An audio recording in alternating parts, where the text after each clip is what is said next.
What up, gamers? It's an exciting week this week, as not only did we get to see a live stream from two amazing producers of Anthem, but the EA blog on Anthem dropped us all the information we need to know about every Javelin's ability come launch. Today we're going to discuss the likely most anticipated Javelins of Anthem, the Storm and Interceptor. So if you enjoyed this video, then give it a like and tap fire the subscribe button for future updates. We also have a giveaway going on the channel, so check out the link down in the description box below for all the details. Let's dive in. So first up we have the Storm Javelin. Now it states the Storm Javelin arrived at Fort Tarsis as originally by rumor, but this Javelin was actually developed by the Freelancers Nemesis faction known as the Dominion in the northern home of Stralheim. And it's pretty cool because during the developer stream with Ben and Mike, we now know that you can actually fight against Dominion storms known as Valkyries, a rather difficult foe according to Michael Gamble. The Storm itself utilizes a powerful technology known as seals, which allows it to unleash the raw elemental energy of Anthem. Luckily, through the help of Arcanists at Fort Tarsis, we are able to wield this powerful elemental force out in the world of Anthem. So as I've stated before, the Storm is basically your mage archetype that is strong for DPS and support builds, but likely has the lowest capability of all Javelins in a way of defense. So you'll want to stay in the air as the Storm to utilize its defensive shield and attack your enemy from a distance. Also, keep in mind that the devs recently changed the unlimited hover ability of the Storm, as it was stated to be too OP in a previous build. So let's get into these abilities. As stated from my latest weekly update, each Javelin can equip 2 weapons for their loadout, and change these out between missions. The Storm is capable of wielding every weapon except for heavy weapons, which can only be used by the Colossus Javelin. Each Javelin will have 2 ability gear slots and a support gear slot for each Lancer to utilize. The first slot for the Storm can equip the Lightning Strike, Ice Storm, Flame Burst, Rime Blast, and Living Flame. The Lightning Strike ability is a targeted strike that deals lightning damage in an area. This is what Michael had equipped on his Storm during the recent livestream, and we've seen it in a couple videos already. The Ice Storm creates a field of ice that deals damage, rapidly building to a final explosion of frost. Then we have the Flame Burst, which is a quick explosion that deals fire damage at a target location. The Rime Blast, which fires out flurry of ice projectiles that deals damage and freezes close range targets. And then we have last the Living Flame, which is a burst of flame energy that seeks out and ignites targets.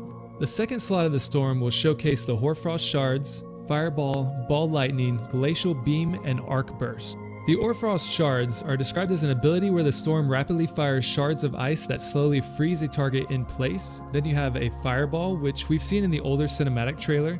It's a versatile fire ability that can be fired quickly in small shots, or it can be charged for a large projectile that explodes. Third up, we also have the Ball Lightning, which is a discharge of electric energy that can be bounced off of walls to reach targets behind cover. This is actually the second slot that Michael had equipped during the stream. Then you have the Glacial Beam, which allows the Storm to fire at a beam of powerful ice energy in a targeted location. And then last we have Arc Burst, which unleashes a blast of lightning that will leap to nearby targets for heavy damage. Then we have the last gear slot, which is the support gear slot that showcases the Wind Wall and the Nexus for the Storm. The Wind Wall is this cool ability that generates a defensive wall of wind that deflects incoming enemy projectiles, which we saw during the recent stream as well, where it's very good at protecting your team from projectiles and even saving a fallen teammate, as Michael displayed whenever he was protecting Ben from incoming fire and reviving him. And then you have the Nexus, which you can create a field that provides gear cooldown reduction to teammates who enter its radius. And that pretty much sums up the main gear slots and support abilities, but there's 2 more abilities that we haven't talked about. The last 2 abilities for every Javelin is their melee and ultimate ability. Now Mark Darris stated that these were technically gear slots, so we'll likely be able to manipulate these later on in future expansions of Anthem, but currently they are locked as is and will be at launch.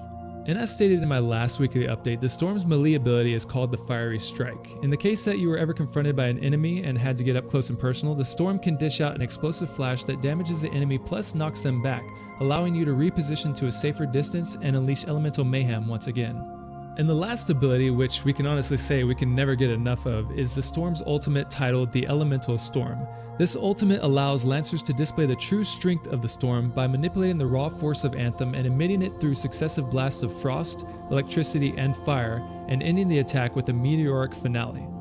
This was also showcased within the stream, and you can see that you can place each elemental attack into 3 different locations, if you so choose to, and then finish it off with the Meteor Strike to detonate each element for a massive elemental attack within the targeted area. So this ability should be useful for both crowd control and focusing damage onto one target. Next up we have the finally not so mysterious Interceptor Javelin. Don't let the sleek silhouette of this javelin fool you. This javelin can still pack a punch. The smallest and sleekest of the javelins, the Interceptor is favored by the Corvus faction due to its lightning speed and infiltration abilities. This javelin was clearly made for those rogue archetype mains out there looking to get up close and personal, dish out an immense amount of damage, and exit on the other side of the battlefield before the enemy even knew what hit them. Like the Storm, the Interceptor can wield every weapon type except for heavy weapons, which are exclusive to the Colossus. The first ability gear slot for the Interceptor houses the Seeker Glaive, Acid Bomb, Cairo Glaive, Cluster Mine, and Spark Dash.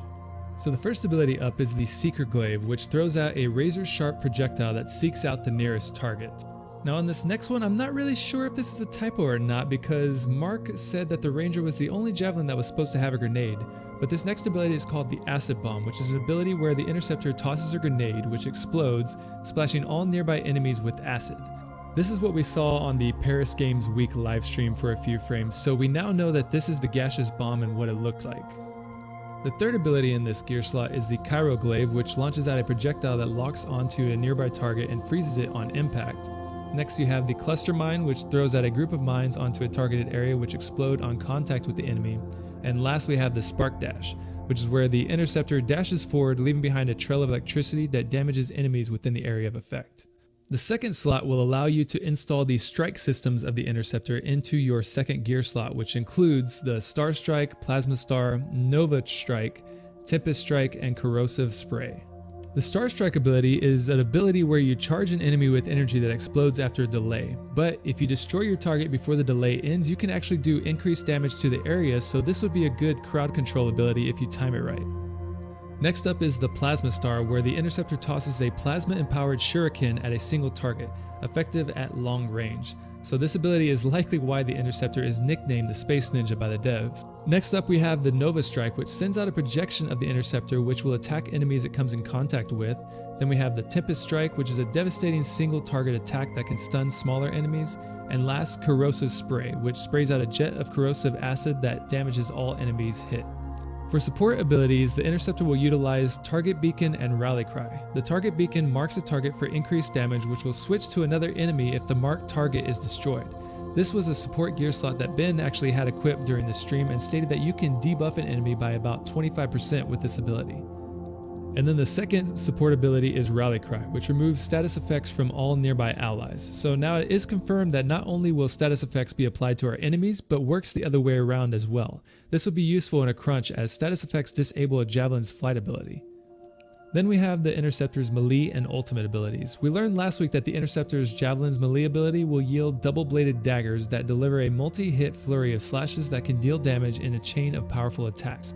And we now know the Interceptor's ultimate name, which is called the Assassin's Blades. Definitely fitting for what it does. The ultimate's ability allows the Interceptor to become supercharged, arming the Javelin with Assassin Blades and quickly carving through from enemy to enemy at high speed. It's also important to note that, as stated by Thomas in the Paris Games Week livestream, that the Interceptor also gains a defensive buff while supercharged, which allows for up-close encounters while minimizing the damage taken from enemies. Definitely a cool ability feature for this ultimate, especially if you're planning to equip melee abilities with this Javelin. And there you have it, gamers, 2 truly unique Javelins from Anthem and all their abilities. I honestly don't have a main yet planned for Anthem, as I tend to utilize all playstyles in action RPG games, but I want to hear from you. What's your thoughts on the new abilities? Do you have a Javelin main in mind yet? Let me know down in the comments below. In the next video, I will cover the Ranger and the Colossus, so keep it locked here at iGame for more coverage of Anthem, and stay tuned for another weekly update next week where I discuss all the intel from the recent stream. Also, I started working with the good guys out at Fort Tarsus website, so if you want a one-stop shop website showcasing all the info and updates on Anthem, check out the link down below. All the weekly updates will be available there on the website. Talk to you next time, gamers. This is Sir Mav, signing off.